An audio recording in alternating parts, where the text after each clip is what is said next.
That's right. She's back in trouble over tweets about colonialism. The more things change, the more they seem to stay the same. Let's take a look at the latest one, perhaps not sparking as much controversy, but Zille once again in the headlines. This is a tweet by the King Center. It's basically an NGO which focuses on the legacy of the activist Martin Luther King. This is what it said. To be clear, there was nothing righteous, nothing positive about the transatlantic slave trade or slavery in America. So how does it come back to Zille?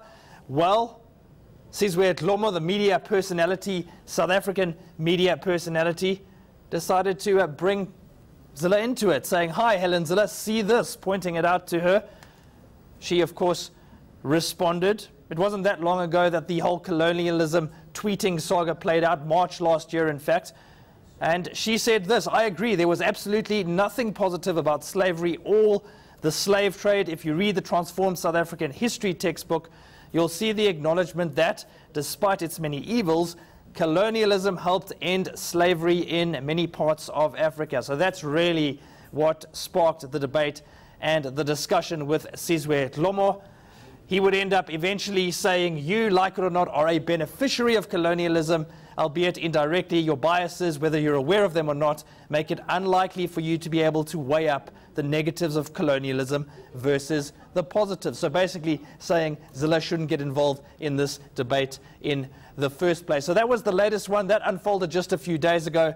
This was the big one back in March last year, Uveka. This is what really got a lot of Twitterati upset. For those claiming the legacy of colonialism was only negative, think of the independent judiciary, transport infrastructure, piped water, etc., etc. Well, hardly surprisingly, Mmusi Maimane, the DA leader, eventually had to get involved after an absolute storm on Twitter.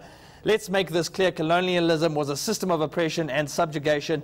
It can never be justified." Zille tried to defend herself several times, but eventually she did issue an apology. "I apologize unreservedly for a tweet that came across as a defense of colonialism. It was not." Now, how did the party respond, Uveka? Well, initially it decided to hold a disciplinary hearing. Helen Zille was suspended pending that disciplinary hearing. Mmusi Maimane asked her to issue an apology. She initially declined, but then decided to do an about turn. She did apologize.